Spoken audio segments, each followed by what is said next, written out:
À son arrivée chez lui, Rouquin grimpa le long du tronc du vieux chêne, puis marcha sur la branche qui surplombait le trou laissé par Luna. Il serait sans doute resté là un instant, n'eût été cette abeille qui gisait au fond du trou. « Abby, Cria Rouquin en sautant au sol. je ne suis pas sourde. » dit Abby en relevant la tête vers l'écureuil. « Mais qu'est-ce que tu fais au fond de ce trou? » « Je ne serais pas au fond de ce trou si Luna était là. Elle est où?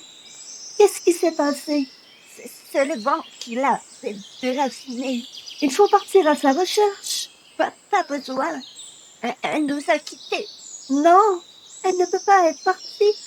Son parfum était le seul à me donner un regain d'énergie. Sans Luna, je n'aurais plus la force de continuer. » « Faut pas être égoïste, Abby. » »« Comment tu peux dire un truc pareil?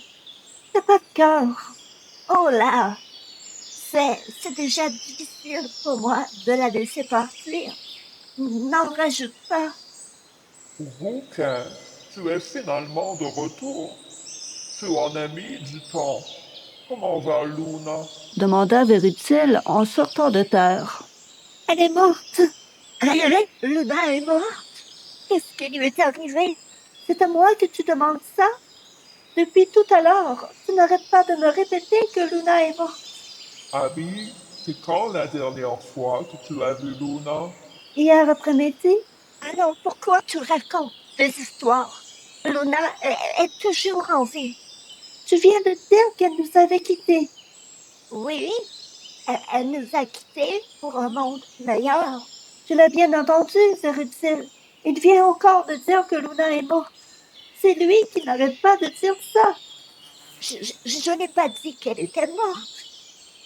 Elle est partie pour un monde meilleur. » »« Stop! Rouquin, est-ce que Luna est toujours en vie? Oui ou non? » »« Oui, elle nous a quittés pour aller vivre chez Jeanne. » »« Jeanne?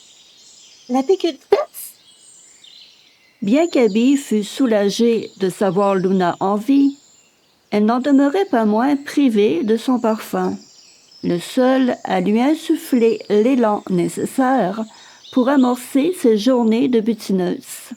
Sans la présence de la fleur, elle ne pouvait que s'enfoncer davantage dans la morosité.